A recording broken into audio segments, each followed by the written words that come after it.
ده يا جماعة ايبود تاتش سكند جينيريشن، ده نزل في 2008 وبقاله معايا تقريبا 15 سنة.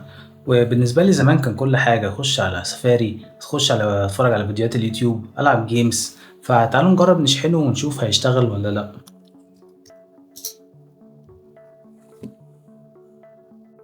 هيشتغل واه،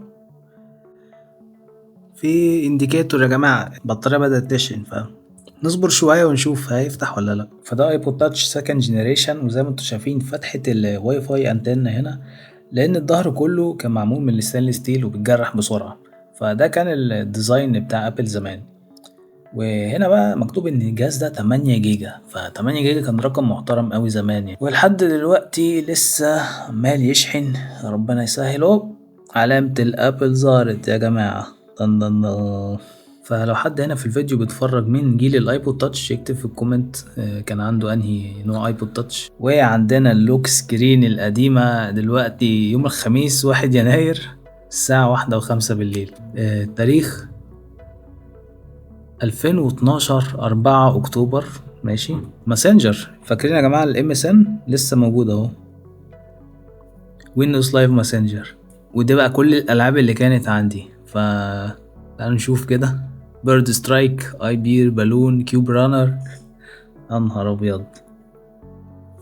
تعالوا نجرب كده نلعب. ولسه شغال، انا مش مصدق نفسي بعد عشرات السنين. هو الجهاز طبعا مش اسرع حاجة بس شغال يعني. تاتش جرين دي بقى كانت من اللعب المفضلة بالنسبة لي. ايوه، واحد بقى كان بيعمل سكيت بورد، يعني ترند قوي اللعب دي كلها. فتخيلوا جهاز شغال بعد 15 سنة، فده يديكوا فكرة عن المنتجات ابل والكواليتي بتاعت منتجات ابل. ممكن تقعد معاك سنين ما فيش اي مشكلة. دي كانت من اللعب المشهورة قوي اسمها تاب تاب، بتلعب جيتار. واللي يفتكر الابليكيشن ده موبايل ماوس ده كان مشهور جدا. فساعتها انت كنت ممكن تستخدم الايبود تاتش كتراك باد لللابتوب بتاعك، فده كان اختراع جامد قوي ساعتها.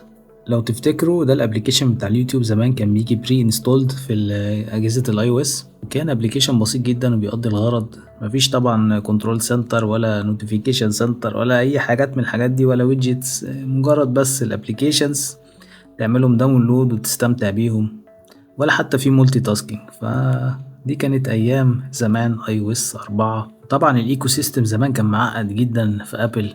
كان الواحد لازم يوصل ده لللابتوب ويعمل سينك الصور بالفيديوهات. فما كانتش اسهل حاجة بصراحة ان الواحد ينقل صور وفيديوهات وموسيقى للايبود. طبعا كلنا كنا بنحمل من المواقع اللي هي المصري يعني عربي. مكانش فيه بقى سبوتيفاي ولا انغامي والكلام ده. ما تحاولش تبقى اي حد تاني غير نفسك. بنفسك هو نفسك. ما تنزلش وقلب ودور هتلاقي مستك. بس يا جماعة وده كان الفيديو. رجعنا بالزمن شوية 15 سنة لورا. نفتكر الايبود تاتش سكند جينيريشن. فكانت ايام مختلفة جدا. فاحكولي في الكومنتس هل عندكم ايبود تاتش من زمان وهل لسه شغال لحد دلوقتي. لو عجبكم الفيديو ما تنسوش لايك واشتراك في القناة. وبس اشوفكم الفيديو الجاي. سلام.